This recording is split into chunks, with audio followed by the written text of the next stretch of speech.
The following is a production of DallasCowboys.com and the Dallas Cowboys Football Club. How about them Cowboys? Yeah! Go Cowboys! This is Girls Talk, Boys Talk, presented by Jigsaw Dating, preferred dating partner of the Dallas Cowboys, and broadcasting live from Dallas Cowboys World Headquarters at the Star. Welcome into Girls Talk, Boys Talk. I am back, and I really appreciate this girls group for really rallying, because this is a passion project I'm so proud of. I love that we've got so many awesome girls that can talk ball. And then Haley, you've been so awesome locking in here. On days that I can't host, she will be hosting. And then, of course, we have a little bit of a rotation with Kelsey Charles.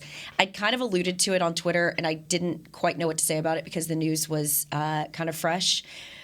But the reason why I've been a little bit scatterbrained lately is I found out that my mom has terminal cancer. So that's tough.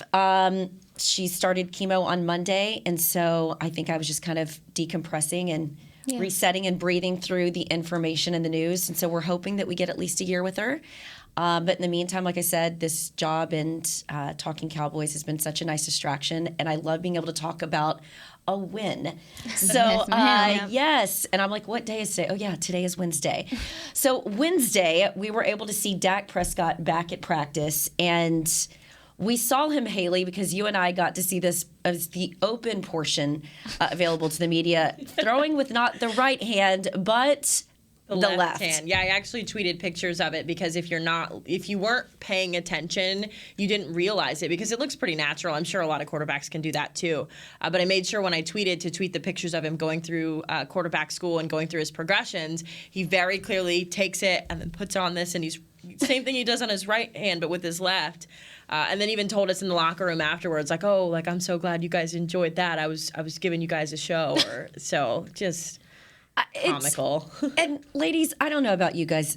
I get there's a level of gamesmanship, but as I was sort of tossing this around with some of the guys, because it took me a second to notice it. At first, I was like, oh, that the ball's got a little bit of a zip on it, right?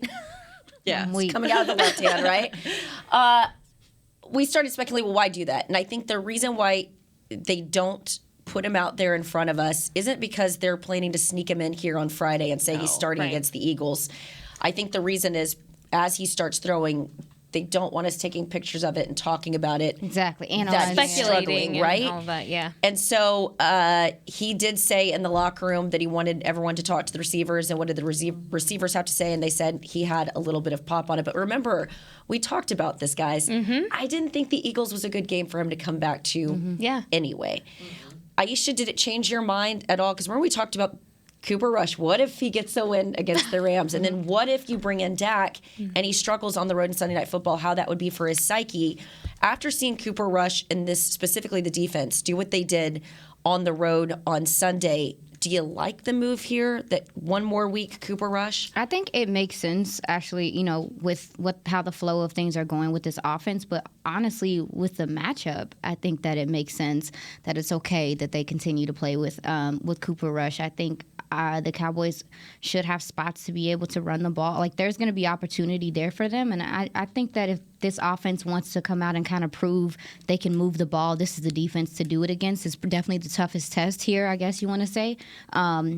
But with Cooper Rush, this is the better decision. This is the best decision. Yeah. I was in a place to where I was like, I don't want to rush Dak back in any capacity, and for them to, kind of slow play it again. Like, Mike McCarthy don't play about injuries, y'all. Like, I don't know when everybody gonna get it, but he don't play, and so I'm okay with this decision. Absolutely. Yeah, and especially after going back, and Aisha's gonna be so proud of me. I was watching all 22 all morning, so she's gonna be so proud of that. And so, what I was noticing is how the Eagles defense is quick on the pass rush, and that makes me nervous in terms of putting Dak in for this specific game. Not because I don't think he can go in and win, but I always worry about the re-injury portion of things and putting somebody back in too prematurely. And we talked about it, Jane. You and I both were on the same page of, at this point, what is going to hurt them by keeping him out until after the bye week. I really, the more I'm looking at it and the more things are panning out and the way that Cooper Rush has been playing,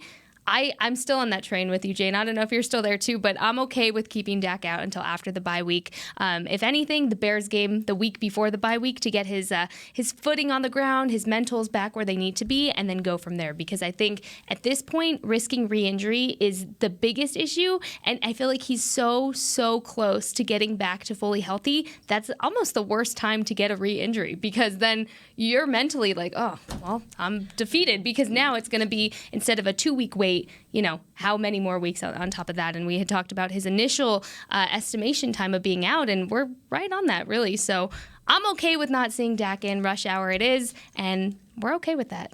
Well, what did Mike McCarthy say today? He said it's a 17-game season. Yeah. And for him, it's always been a medical process. Mm-hmm. And, I'd said this a couple weeks ago.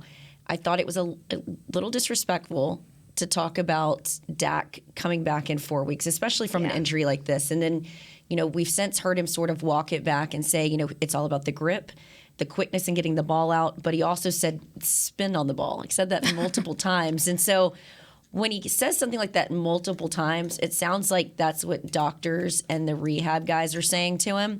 And so now he's reiterating that, which tells me that I don't know if we're going to see him against Detroit. If he's just now beginning to throw and he's doing it at the closed portion of practice, I didn't feel like it was Rams. I didn't feel like it was Eagles. Now I'm beginning to really question if it's Detroit. And I had thrown out this idea of having him wait for the bye week, which is literally only 2 more weeks.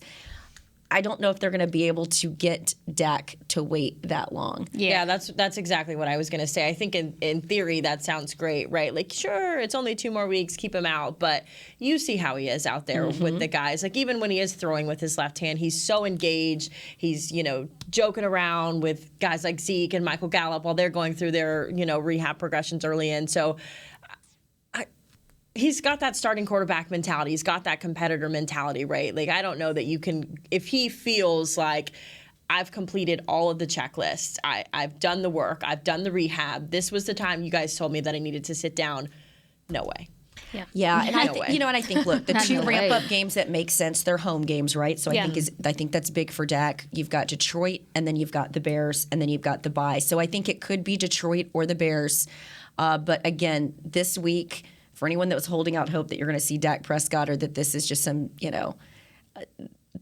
them trying to pull the wool over our eyes, it's not happening. Mike even told us today, he said, I mean, and you know how, ominous he is with his speaking. He literally said, we can assume that we are preparing for Cooper Rush to be the starting quarterback on Sunday. He'd have to make significant strides. And I think even my colleagues at NFL Network, Ian Rappaport and Tom Pelissero, said as much. So, again, if you're hiding his throwing towards the end of practice, and this is the first week he is quote-unquote throwing, and Mike McCarthy wants to see at least a week of him throwing, it makes absolutely no sense that they would see him this week. And like I said, on a Sunday game, on the road against the Eagles, you're going to see him again. Yeah. So it doesn't make sense, in my opinion, to play him. There's that update. As for Micah Parsons, I thought his play on Sunday is, I think it's premature to talk about a guy only 2 years into his career as a future Hall of Famer, but this is sort of the trajectory that this guy is on. And I think a game like he played, not only the game in New York where he's playing through flu-like symptoms, and then to play on the road the way that he did with the Rams through the groin injury, and to be such a key part of that final play of that game, says so much about him. But when he tells you he's going to play and he's ready for a game like the Eagles, there's nobody who gets his juices going for a divisional game more than that guy. So I have no reason to believe that the groin is going to be an issue for him in that one either. What do you think? Yeah, I mean, he didn't practice today. I saw him kind of off to the side, again, doing the typical rehab stuff that those guys are. But I don't think that Micah's a dishonest person. I think that he would be pretty, he wouldn't maybe say like, oh, I don't think I'm going to play if he didn't think he was going to play. But on the flip side of that, I don't think that he would come out and say, there's no issue in me playing if he had no intent of playing. And we kind of talked about this earlier after listening to Mike McCarthy speak this morning. Micah is a unique player in that he's not going to lose a stride by missing a Wednesday practice or a Thursday or even the whole week. Mm-hmm. He's a guy who takes care of himself outside of the football field, outside of practice. You throw him into the game on Sunday and he's going to figure it out no matter what. So I don't think, especially for this to be a big of a division matchup as it is, he's not missing it. You have to put the lion in a cage to keep him off the field for this Eagles game. Find a way even out. then, he would rip it apart and come out. But no, I think what they did with Micah, even during the Rams game, of giving him those limited reps and putting him in on those third down conversions was huge. So even if they have to kind of take that approach, which he's not going to love anyways, he wants to be out there every single time the ball is on the field and the defense is there. But I think when you look at Micah Parsons, he's such an impact player. And like Haley said, I mean, he can afford to miss a day. He's not a player that is going to just take that day off for granted and kick it back and be, a lazy day. No, that's not his mentality. And I firmly believe, even if he was just doing rehab, he's still working. That's still work. Football rehab is still work, even if you're not participating in practice. So yeah, I'm not worried about Micah. I think Micah, like I said, you're gonna have to put the man in the cage to keep him off the field, and even then, he would find a way out. I think what excites me is the matchup too of seeing Micah Parsons trying to get to a guy like Jalen Hurts, because I think I think a lot of the quarterbacks he's had this year, he's done such an admirable job getting to the guys that he's gotten to. Mm-hmm. But a guy like Jalen Hurts is so elusive, and this guy is on one this year. Aisha, when you look at the tape, how hard is it going to be for a Micah Parsons to track a guy like Jalen? So it honestly, for me, it depends. I personally would like to see Micah play more linebacker this game.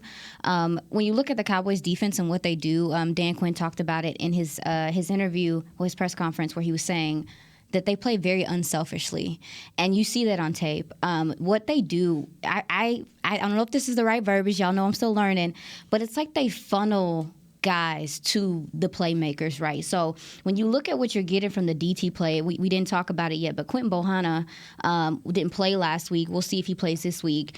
The DTs are really doing a lot of the dirty work there and forcing the running backs and stuff to the ends, to the defensive ends, and they're making the plays. But I'm really looking at, with Micah Parsons as the linebacker coming in, I think that the linebacker position is going to be important in this game, and them trusting their eyes and understanding things. You see Anthony Barr in there directing traffic a lot. Even though he's coming along with this defense, I think he's going to be important as well, so maybe Micah can go free sometimes. But I see them really funneling guys to specific playmakers to make the play, really in like the A and B gap. Jalen Hurts he has escapability. What they need to do in this game is to contain. This is something they've been working on, really containing the edge and making guys go in the direction of where they want to make these tackles at. I think that Micah setting the tone. You listen to sounds of the sideline. He really is not playing, And I think that his interview after the game talking about this, I've never been a part of a team like this where we play for each other. You see that on the field. So the rally to the ball this game is going to be important. Tackling, being sure of your eyes, everybody playing their assignment is going to be important in this game. But I specifically think with his elusiveness, it's a big driving force for their offense. Like, they play so much of their offense off of the RPO. It's very contingent on, can he get going? If you want to be real, he's their RB1. I mean, they're getting. If you look at the rushing leaders, absolutely, yes. They're getting numbers from Miles Sanders. Like, he's getting some stuff here and there. But if you're able to minimize this gentleman's run ability, you really change how they play offense, and they don't like that. And the Cowboys' run defense has been a little suspect. That's the only thing that worries me. And so I love this idea, this notion that you're like, you know what? I do want him playing as a linebacker to help contain a little bit more. Mm-hmm. And I love that you're so humble in your knowledge. I'm still right. You've got this, girl. You've got this, girl. And as for Quentin Bohanna, he was a full participant. Yeah, today. you speaking my language, Jane, yes. because underratedly has had a really good season. Like, a lot of the success that you see from the edges is because the DT position, Tristan Hill, Neville Gallimore, I think that last week, Oso Digizua, He stepped That's up. your He had guy. a fantastic. Also, that's my guy. But I think their play is going to be important this game again because again, like they can run the ball, but where Jalen likes to escape is through the middle of your defense. So these guys are going to have to come up and tackle, make them pay for it. Make him pay every single time. And I'm sorry, y'all. But make him pay every time he puts the. I mean, I'm just being honest. So Micah playing linebacker is what I want to see in this game. Absolutely rushing certain positions and certain situations. But yeah, he needs to be man in the middle of that field and making sure that Jalen's not getting out of there. Something else to keep an eye on too is the Eagles tight end screens because that was Ooh, something sugar, honey. Aren't you so proud? Baby, look. Look, talking to Aisha, I have gained so much football knowledge these last few weeks, so love Aisha. You know that. But you know what? I was watching back today, and I was watching, and I was looking, and I was like, oh man, I feel like my inner Aisha is coming out with these tight end screens because that's something you always talk about. And tight end Dallas Goedert, that is Jalen Hurts' guy. So if you're going to keep an eye on anybody, and we're not even talking about the run game, we're talking about the pass game, it is that man. It is tight end Dallas Goedert. We know his first name's Dallas, so it gets a little confusing, right, when you're talking about it. But what I noted on here was that he is just so versatile with these screens. And not only that, he can block. The man can block. Yes. So this can be a big challenge because he looked great last week. He also, last week, he had 8 catches for 95 yards, and he led the Eagles in receiving yards against the Cardinals. And so something to be watched is the Cowboys tackling needs to be on par because after he's catching the balls, he's still getting yardage on those tackles. So the Cowboys tackling, defensive tackling, needs to be on par. Off my soapbox now. Yeah, the girl, I'm telling you, the Eagles got bubble screens, delay screens, jailbreak screens. You need another screen, baby. One more. Do they have They do. sunscreen? Maybe. Oh, that's important. You should wear sunscreen. Maybe. I'm You telling just you, need sunscreen here at AT&T I Stadium. but they do run a lot of screens. And credit to Dallas Goedert. Like I remember all the controversy with the Cowboys when he got drafted and stuff, and he really has become a more than formidable tight end. I think he's a really good tight end because he does all of the extra stuff. He's helping guys out in the running game, in the blocking game, but as he's their safety blanket. When Jalen is like, I don't know where I want to throw this ball right now. Like even if you look at the receivers, you know, they're getting some play too, but this guy is a focal point of their offense. And again, Jaron Kearse, you know, this is his second week back from the injury. He's that matchup is actually something I'm very interested to see because I think he's a big part of what they do offensively. Yeah. I just wanted to add really quick while we were talking about Jalen Hurts and matchups that we're excited to see. I'm working on a piece that we talked about yesterday, just like previewing the rivalry between Dallas and Philly. And so I was talking to some of the guys in the locker room about that. And my favorite interview by far today was with Dorrance Armstrong because him and Jalen went to high school together. And so he was talking about all these things, how, you know, like he hasn't had a chance to sack Jalen Hurts yet. So that's on his list of things to do. He's already planning like his celebration, like when he gets to him on Sunday. But I think that that's another, when you're talking about Micah Parsons and kind of shifting his role, I think that gives way to people like Dorrance Armstrong to step in and have another big game like he did on Sunday. So just something to pay attention to. Now that it's kind of out in the world, he's kind of said, you know, like, I got Jalen's number. This is my year type thing. And I like that you said when he gets that sack. I like that verbiage. His words, not mine. His words, not mine. Yes. Guys, I'm such a proud pod mom. You know, like, Jess, I've really seen some of your film studies step up. Aisha, you've been impressive from the jump, and I just love some of the insight in the locker room. Like, when we started this podcast, we really wanted to have smart girls on the show that contributed and had a different voice. And so today I'm just kind of sitting back and we've become so close literally just in the last couple of weeks. But today I'm very, very proud of you all. All right. We love our pod mom. We love pod mom here. All right. We are going to take our first break, but when we come back, we'll give you some injury news and updates. I loved some of the Zeke sound from the locker room today, and then we'll get a little bit more into this game and what I think that the Cowboys need to do in order to win this one on the road. It is Girl Talk, Boys Talk, brought to you by Jigsaw Dating, the official dating partner of the Dallas Cowboys.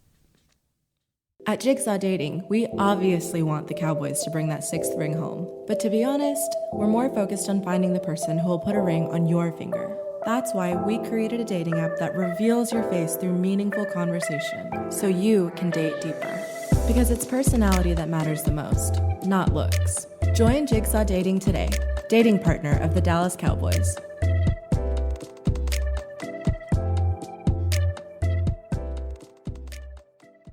All right, Pepsi-loving football fans, it's time we had a lesson in trash talk. And I'm not talking about that stuff that happens on the field.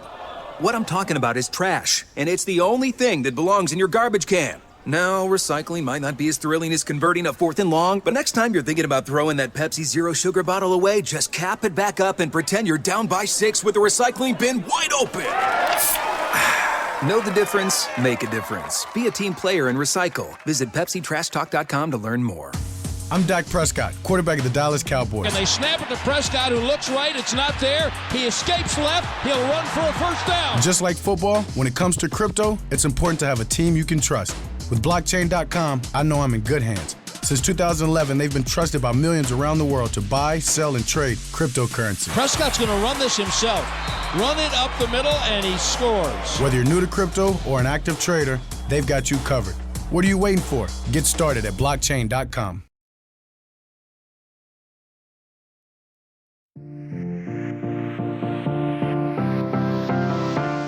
Welcome back to Girls Talk, Boys Talk, brought to you by Jigsaw Dating, the official dating partner of the Dallas Cowboys. But first, get the ultimate fan experience for the ultimate Cowboys fan. Join Dallas Cowboys United, presented by Globe Life, starting at just $20. Ladies, I say what a great deal that is every week. But join now and get your fan pack, exclusive benefits, and more. Visit DallasCowboys.com/United for details and join today. How exciting. We love that $20 price. I'm forever going to stick to how cheap that is. I love that. We're all ballers on a budget. Literally. All right, so let's give some quick injury news updates. DeMarcus Lawrence was limited in practice with the chest. We saw limited Jason Peters with the chest, but again, not worried about either one of those. Dalton Schultz limited with the knee. I still don't know what I think about where he's at in his process. Yeah. So we'll see where that one goes. That breath, though. Oh, my goodness. Is that Aisha? Huh? What was that? Oh, dang, y'all can see me. We could hear you. Oh, that too. Shoot, Little my passive, bad. little passive there. My bad. I was saying that in my head. I didn't mean for it to come out loud, but I just don't know what's going on with Dalton Schultz. My thing is if I want him healthy if he's out there, and if he's not healthy, then the guys that are healthy need to be out there. The Cowboys do too much in 12 personnel, and running the ball for these gentlemen not to be able to, do that and be healthy. So I'm just like, pick one. Well, your boy Jake Ferguson was a full go. I'm glad. So that's good news for you. So there is some of your injury updates. Let's talk a little bit about Ezekiel Elliott. I love the swag this year, and I think some of that comes with being in year 7. One of my favorite things that Dak said was he was talking about he thought he was in year 6. Zeke reminded him it was year 7. He said he had kind of blocked out that one year. I can relate, right? But what I've seen is a transformation about Zeke. And Zeke is one of these players that so many people ask me about off to the side. What's Zeke like? And I'll honestly say he has really evolved into such a mature and more vocal leader in that locker room. I think that there was a hesitation to be that guy in the first couple of years because of some of the off-the-field stuff, right? But I think when we've seen Dak go down or guys in the offensive line, Zeke has really sort of stepped it up. And I loved when he was asked about the fact that the Cowboys head into this game as underdogs. And he said, stuff don't matter, man. And he said it less eloquently. That underdog stuff don't matter. All we're worried about is the group in the building. And then he further went on to say that it was he was asked if it was disrespectful to talk about whether Dak was actually the quarterback. And he said, we're the Cowboys. People always have something to say about us. F them. All we care about is what's in this locker room and what's in the building. And to what you said earlier, Micah Parsons, I have not seen this locker room come together the way that they have since that 2016 rookie season for Dak and Zeke. And to appreciate where this locker room has come from, you'd have to have been covering this team during COVID.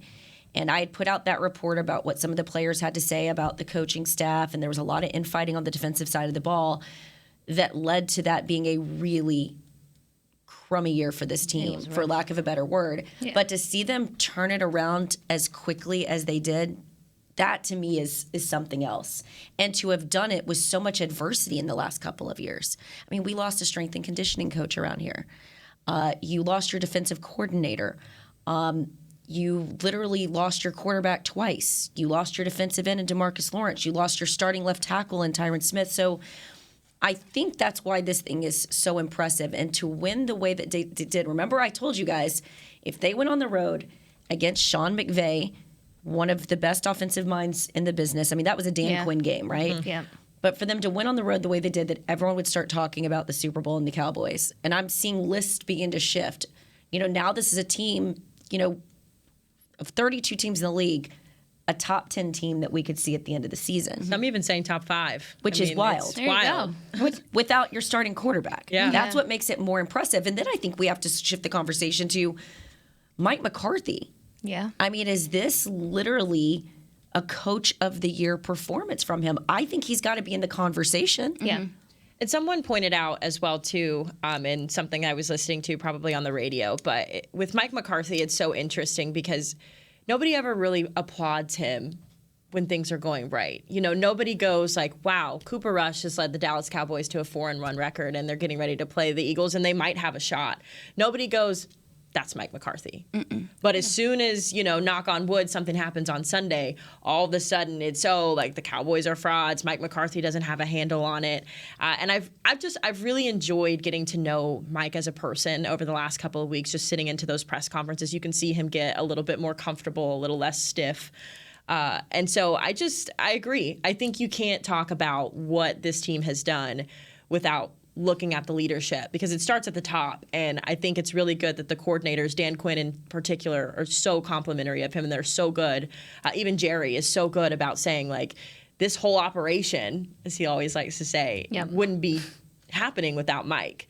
So I definitely think that's, if not now, in the future, it's obviously a conversation. Well, and I love that you have this perception, because you haven't necessarily been around this team the last couple of years. I know you're from here.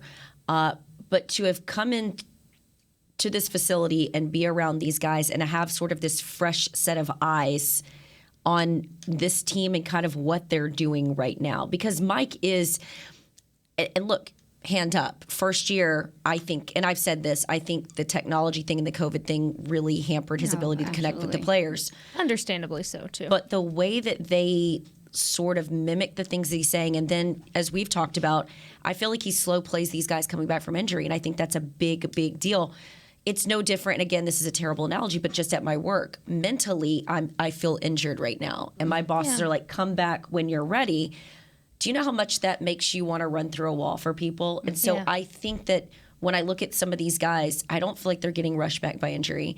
I think it might be frustrating to them, but I think he is looking out for them, and a lot of teams don't do that. And I think a lot of it, too, is having that continuous conversation, as he likes to say with them, when it comes to injury. He said it's not just multiple conversations, it's a continuous conversation. And something that I really can appreciate about Mike McCarthy is, yes, of course, he puts the importance on the physical injury aspect of it, but the mental health aspect of it, I think, is so huge for Mike McCarthy and the culture that he's allowed to open up, because he's saying, hey, even look at Michael Gallup. Michael Gallup felt comfortable enough to say, mentally, I'm not there. Mentally, I'm not ready. That is huge, because that just shows you the amount of trust that these players have within Mike McCarthy. And, we talked about it a few weeks ago. They're using the same language, the ebb and flow and the at the end of the day. I mean, there's all of these terms that you hear echoed. And it's not even just Mike McCarthy and the players. It's Kellen Moore. It's Dan Quinn. It's Bones Fossil. Everybody is using these terms, and they're so bought into this culture because it's a healthy culture.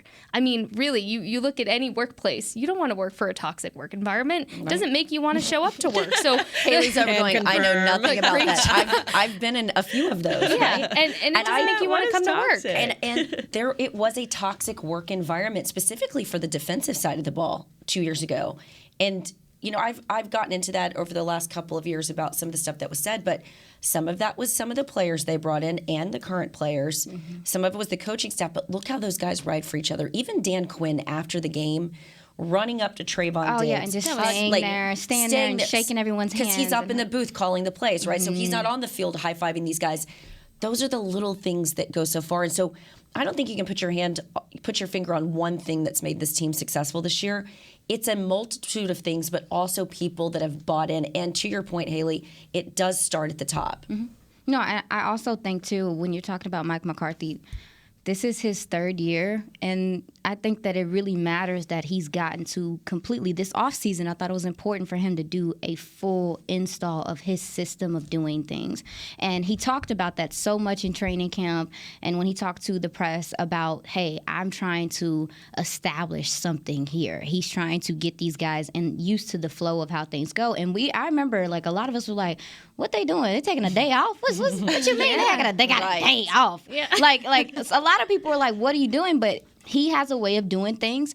It seems different than how a lot of other teams handle stuff, but it's paying dividends at this point. You listen to these guys, even like Sounds of the Sideline. Shout out to you, Alex, because we get to see hear what these players feel during the game, and it's so valuable because, like, as we're talking about, it reassures you, right?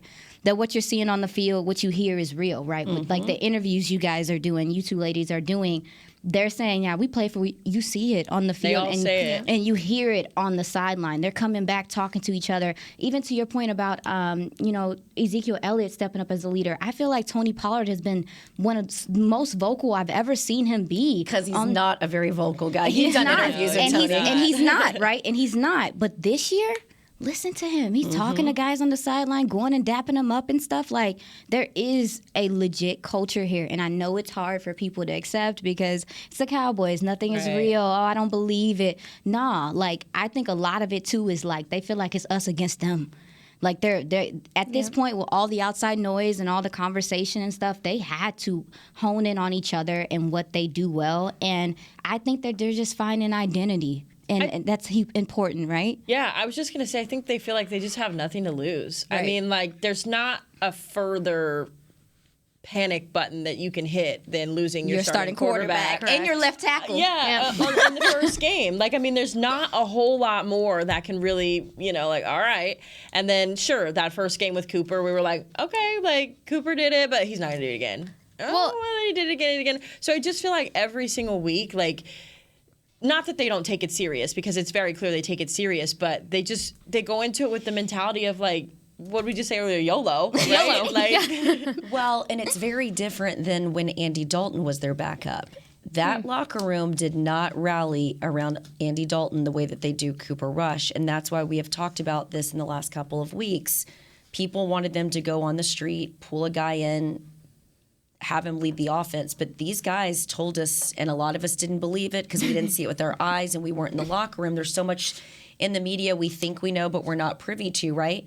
These guys had the ultimate confidence in him. And I was even talking to Zach Martin a couple of weeks ago, and just the way that he was talking about how Cooper will pull Dak aside and say, hey, I saw this, or how smart. It's almost like he was describing a Kellen Moore to me, the way they talked about Kellen Moore. And I think it was Wink Martindale a couple of weeks ago for the Giants when he was saying this guy's going to be a coordinator one day. I don't think any of us looked at Cooper Rush and thought that. I think a lot of us sort of disrespected Cooper Rush. And I'll say a lot of us, I did. I literally thought this is a guy that literally the Giants let go. He clears waivers. I felt the way. 31 other teams didn't want him. I mean, this is a really incredible story for Cooper Rush. I'm going to be interested to see how this story progresses as the season goes along because, look, I do worry about Dak coming back and struggling. And I worry about it specifically because the offense and Cooper Rush have done well because Cooper's not trying to do too much. They're simplifying the offense. When he needs to throw the deep ball, he does. His receivers are finally running the right routes. You've got a guy like Michael Gallup on the field that's able to take some pressure off of CeeDee Lamb. So some of these things are coming together. And by the way, like I said, your offensive line is playing really, really well. Really going to be interesting to see what Jason Peters looks like when you plug him in more. Yeah. But I just don't want to see Dak, as any of us would, when you feel like you've been gone for a while and somebody else is edging you out a bit, that you have to press. That's a human thing to do. That's not a knock on Dak. That's a human thing to do. I think he's been here, but I just feel like with Dak Prescott specifically, he's one of those guys, when you look at his story, when you look at everything he's been through from high school to now, I find it very difficult to just doubt his, where he is and what he's capable of doing. Also, too, I feel like he's talked about pressure before. He's talked about controlling the things he can control. And honestly, also, he's also talked about, we talked about it yesterday with Jury. He had she put out an interview he had, and he was talking about how things are simple for him now, how it's calm, everything's slowing down for him. He's calmer now. And I just feel like coming back into this offense with how heavily they are relying on the run, play action, stuff like that, he should be able to come in here and it be a simpler transition for him. I feel like some of the pressure that you're talking about for him to want to press should be taken away with the ease of, hey, I have guys around me. I have a team that has the capability to come together and play without me. I have special teams who will come in and make plays for me as well. We have not talked about that. Yeah, we got to get there. We got to get there. Yeah. But I really feel like some of the pressure maybe he felt in years past where this defense wasn't this good, where the special teams, which we haven't talked about, has improved a lot in the last couple years as well, statistically.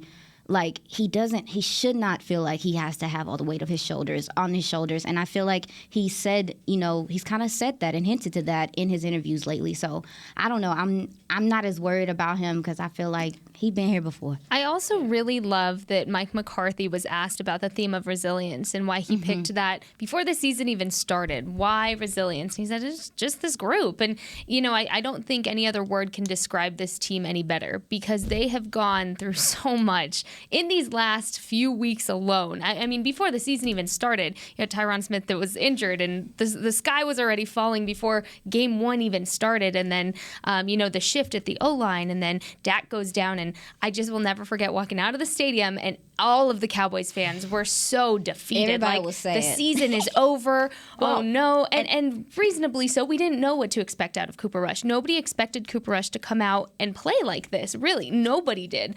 I think the team did, but out on the outside looking in, it's much easier to speculate like, oh, we've only seen him win one game as a Cowboys starter. It was easy to fall on that side of it, but I think the word resilience is just so key for this entire team, but Dak Prescott especially. I think if the timing is right for him to come back, he's going to know that. And I really think Dak is going to say, yes, I want to be out on the field, but I also think he's going to, take his mental health serious like Michael Gallup does and did with that injury to say, all right, maybe not yet, but looking forward. And the good thing about all of this, and I've said it, is Cooper Rush has now given the padding to this team that Dak can take his time to come back, and he does not have to feel rushed. He does not have to feel like he has to put the weight of the world on his shoulders when he comes back. He can slowly ease back in. He doesn't have to, but he will because he's a human. Yeah, that's what I was just getting ready to say. I understand where you're coming from in that, and I know that Dak's going to take it seriously, but, we're not talking about a guy who's in his third he's done this before. He knows what it looks like. He knows his body, and you see it when he's out there. You see him at practice, like he is just itching to get back out. And I'm glad you said that earlier. The competitive side of it comes out because sure, him and Cooper are boys. You see it on the sideline. You see how they interact when they're around each other. But Dak's the starting quarterback. He feels that, and I wouldn't be surprised if he did feel a little bit slighted sometimes, where it's like, dang, like, what about me? Like, you guys are so worried about my hand. Like, did y'all forget I can ball? Like, and to your point, like, it's human. It's natural to feel like that. We've all felt like that. So, like, again, for sure, he's gonna take the time. But like I said earlier, as he checks those boxes off, like the window for him to be patient is going to close because. That's what competitors do. That's what starting quarterbacks do. Well, Drew Brees, I saw this because I covered something very similar in New Orleans. Remember, Teddy Bridgewater went on a run for them. Yeah. He was itching to get back, and he did the same stuff Drew Brees and Dak remind me a lot of each other, and just the way they approach the game, the way they galvanize the locker room, who they are. But watching his pregame warm-up, which I always joked when they talked about Dak's dance, I'm like, Drew Brees has been doing that forever. Like, that was a Drew Brees thing. And so I just remember watching kind of the push back for him, and it was a healthy locker room. Everyone loved Teddy, but Teddy knew his role. And so that's why it's fascinating how this front office and Jerry have sort of gotten lucky in the last couple of years with draft picks, with some of these injuries and the guys are playing. I mean, we haven't even talked about what do you do with Tyron Smith when he comes back because of the way that Tyler Smith is playing. Is it luck, though? Because, like, they be telling us, like, no, we evaluated this guy here. And then we question who, like, everyone else questioned Tyler Smith. We did that. But they told us, like, no, this guy is an adequate left tackle. And he ended up being, I think that they drafted, especially defensively last year, they drafted with a purpose. That's why you see Osa and Neville and, like, a lot of these guys really coming along, Chauncey Golston. But, yeah, I don't know. I do think it's interesting what's going on with the Dak Prescott thing. I don't want it to be any contention. And I don't think it will be. I don't want it to be any contention. And I also feel like what I was saying is that I don't feel like this should affect his – I don't think that – I think the way that the Cowboys are playing ball right now – puts him in a better position to not feel pressure to press. It, like you guys are talking about. You know, even with the competitive nature, I'm like, I don't want him to feel like that. I don't know. Like, you guys are you sensing that he feels pressure? No, I just think it's a human thing. Yeah. You know, I particularly after a win on the road against Sean McVay and the Rams. I mean, that was a big game. Yeah. And if he gets another big win, especially against the Eagles, we're talking prime time. I mean, he won the Minnesota Vikings game prime time. Everyone's seeing. You know, it's like when you start winning some of these games, I just, no matter how much I love somebody that I've worked with, like it starts to happen. You're like, oh, you sort of getting a little. It happens. Yeah. No matter how much I want to see them succeed too, it gets in your head. And so that's the only thing I say about, you know, Dak is I truly hope the game slows down for him, and I hope he doesn't put too much of this on himself, but he will, as anyone will. So there's going to be I think there'll be a little of adjustment when he comes back. Something that I would be interested in seeing if it's possible, and you're talking about taking the pressure off of him as much as possible come his return time. We've seen with the injuries and how the Cowboys have handled them, these ramp-up phases. And you see Jason Peters with his ramp-up, how he's slowly integrated back in at that position. Now, I'm wondering if at some point we see Dak with a ramp-up with Cooper Rush. Cooper Rush is your starting. Play him a few reps, you know, come maybe Detroit, and then maybe see him a little bit more come Chicago. I hear what you're saying, and it's not terrible because they did that a little bit with again, I use the Saints as a comparison. They kind of did that a little with the Taysom Hill. Yeah, that's James what Winston, made me think all of that.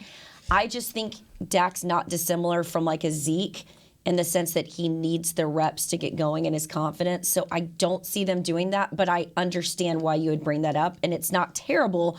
I do think, though, when you get into the postseason, you could see them utilizing the talents of both. That's interesting. And getting creative with this offense. Yeah. I think that would be interesting. Yep. What's going to be interesting is us taking a break and having 3 minutes when we come back because we've had so much to talk about. All right, we're going to take our final break, but we come back. We've got past interference and just a few things, a few notes about the Eagles because we spent so much time talking about the Cowboys. But this is Girls Talk, Boys Talk, brought to you by Jigsaw Dating, the official dating partner of the Dallas Cowboys. At Jigsaw Dating, we obviously want the Cowboys to bring that 6th ring home. But to be honest, we're more focused on finding the person who will put a ring on your finger. That's why we created a dating app that reveals your face through meaningful conversation, so you can date deeper. Because it's personality that matters the most, not looks. Join Jigsaw Dating today, dating partner of the Dallas Cowboys.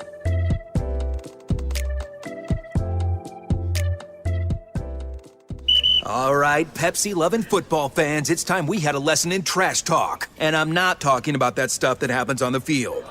What I'm talking about is trash, and it's the only thing that belongs in your garbage can. Now, recycling might not be as thrilling as converting a 4th and long, but next time you're thinking about throwing that Pepsi Zero Sugar bottle away, just cap it back up and pretend you're down by 6 with the recycling bin wide open. Know the difference? Make a difference. Be a team player and recycle. Visit PepsiTrashTalk.com to learn more. With Smoothie King's original Angel Food and new Angel Food Slim without added sugar, you no longer have to choose between treating yourself and hitting your goals this summer. You don't have to choose between great taste and feeling great. Because at Smoothie King, every blend is made with whole fruits and no syrups, so you can satisfy your cravings without compromise. The only choice you will need to make is which one is best for you. Try our classic Angel Food or the new Angel Food Slim, blended without added sugar. Smoothie King, rule the day.